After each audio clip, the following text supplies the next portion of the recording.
Alright, today we're going to make a fish stew, and it's the flavour that we're going to use is a green Thai curry paste. So it's really easy, really quick. And I should say at the beginning that the recipe for this and variations of it are in my cookbook, which is, I should have got it ready, that one. And you can, if you don't want to eat fish, you can substitute it with different proteins. So you could put some beans in there, you could put tofu, or a mixture of the two. So here we've got a block of creamed coconut, and if you look at the block you'll see that part of it is a kind of clearer texture, a bit more translucent, and that's the coconut oil. So when you're using one of these, you can cut the coconut oil off and use that in your pan to do the cooking with, which is quite handy. So we stick that in the pan and then I put the heat on and start it melting. And you can see what we've got on the board there. We've got a leek and an onion, and there's some fresh ginger and turmeric. So we're using all of those things.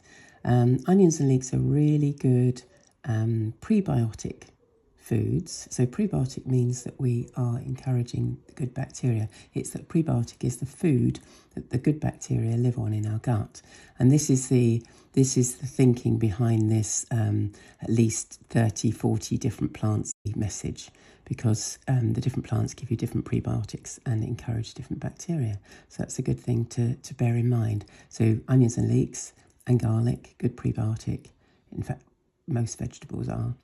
And then with the turmeric and ginger, those are there's lots of research that have shown their anti-inflammatory properties, which is quite handy.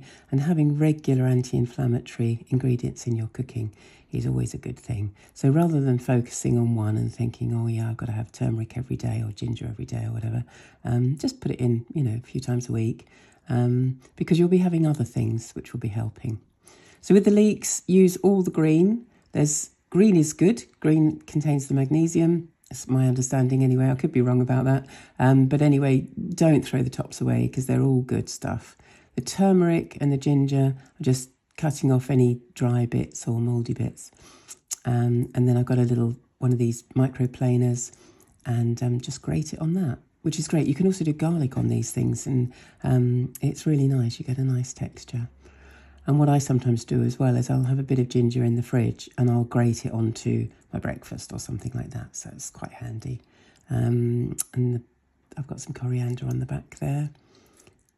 So I'm just going to grate this. So it's a bit staining, but it does come off. Don't worry about it too much.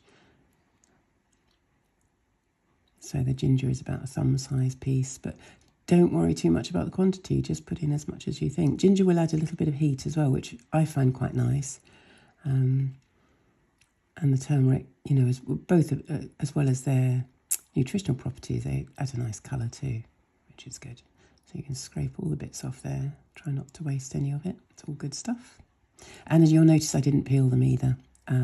So just give them a rinse. These are organic ones, so, I kind of trust organic food not to have too much nasty on it. So stir all that in, and what we're going to do is wait until the onions get a little bit more cooked. None of my recipes are very precise, so you can kind of play around with them. You can change ingredients. What we're really focusing on is making it nutrient dense, so, as much nutrition in a recipe as possible.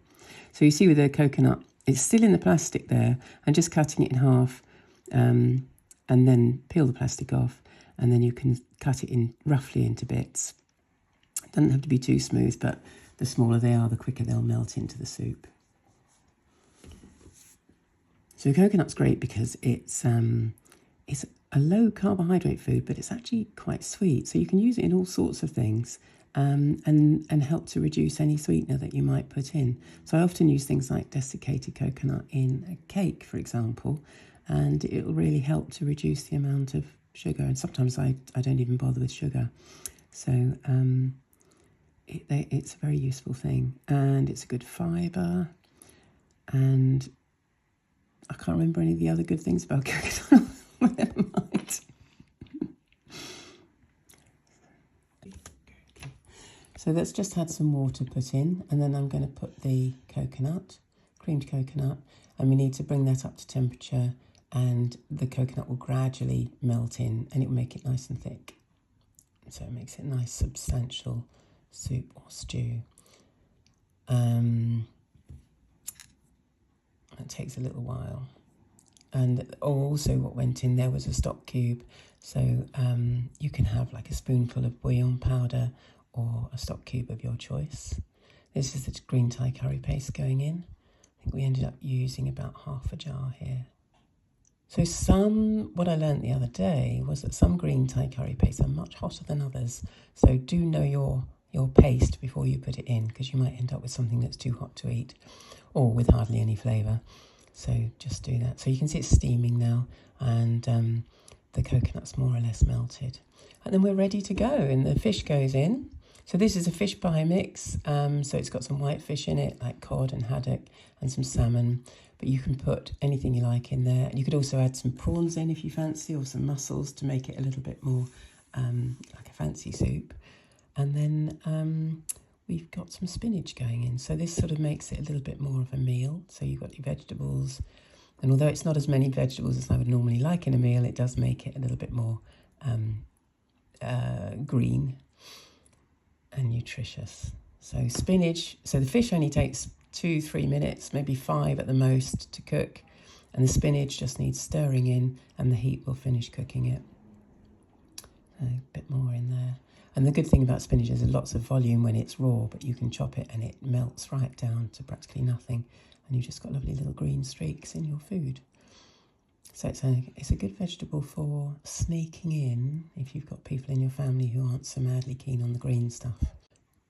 So the spinach is wilting down nicely. You can see how thick it is. So it's a really substantial meal. It's not, I always think of soups, very often they're very, very watery, and there's actually not a lot in them. The main content is water. And if you were buying a soup, there we go, we're spooning it out there. Have a look at the protein content of it, because you'll find that it's something like 3%, 5% very often if you buy a chicken soup and you think, well, how can they call that chicken soup? Anyway, this is very definitely a fish stew, fish soup, whatever you like to call it. And then a little bit of coriander on the top for garnish. But you could also chop the coriander and mix it in with the soup. That would be fine. And then we've got quite a nice substantial soup for lunch or a light evening meal. Or as I said, you can make it fancier and put some prawns and mussels and other seafood in there to, serve up as for a dinner party or whatever. There we go. Lovely. Hope you enjoy it.